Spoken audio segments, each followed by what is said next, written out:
Un colloque organisé par le département des relations extérieures dans le cadre de la Journée internationale des droits de l'enfant.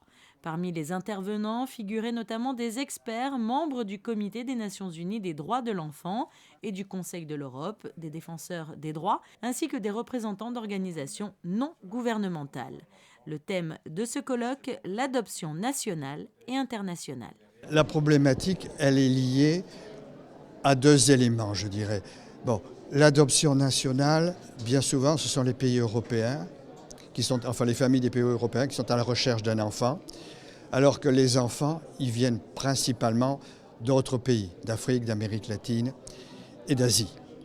Donc vous avez, en conflit, parce que c'est souvent une situation conflictuelle, deux droits. Il y a aussi les éléments psychologiques, c'est-à-dire que les familles ont des exigences particulières, que ce soit les familles adoptantes qui veulent un enfant de tel pays, qui veulent un enfant de tel âge, qui veulent un enfant entre guillemets normal, pas un enfant qui souffre d'une pathologie.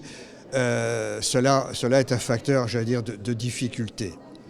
Et puis, la grosse difficulté de l'adoption, c'est qu'une bonne partie des adoptions sont des adoptions illégales. C'est-à-dire qu'il y a des parents qui considèrent que les procédures sont trop longues, sont trop complexes et qui se rendent directement dans des États qui ont peu de réglementation, peu de législation nationale, qui sont donc confrontés à un grand vide juridique et qui s'adressent directement à des orphelinats, qui s'adressent à des intermédiaires corrompus ou en tout cas rémunérés et qui adoptent des enfants. Or, si une procédure régulière avec une évaluation n'est pas faite, n'est pas conduite, fréquemment cela conduit à des échecs, c'est-à-dire qu'un enfant est bien adopté. On l'a vu notamment aux États-Unis, une personne adopte un enfant en Asie, et puis au bout d'un an ou deux, c'est un échec. Donc l'enfant, qu'est-ce qu'on fait? Ou on tente de le renvoyer dans son pays si on peut, ou on le met dans un orphelinat, alors que l'enfant n'est pas orphelin.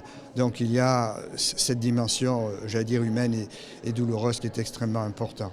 Les démarches entreprises chaque année par plus de 8000 personnes pour adopter un enfant peuvent parfois être complexes à réaliser et à vivre. Et c'est en tant que présidente de la MAD mondiale que Son Altesse Royale, la princesse Caroline de Hanovre, a pris la parole pour évoquer cette problématique qui donne encore matière à réflexion.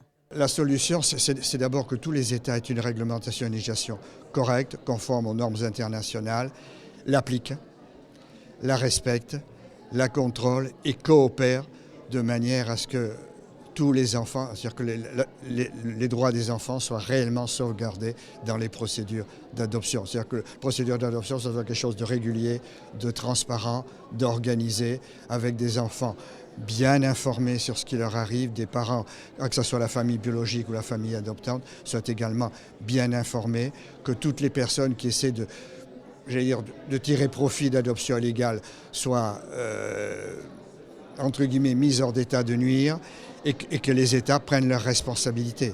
C'est ça aussi qui est très important, parce que si un État ferme les yeux, c'est évident qu'il favorise implicitement les adoptions illégales. L'adoption internationale recèle parfois des difficultés bien spécifiques.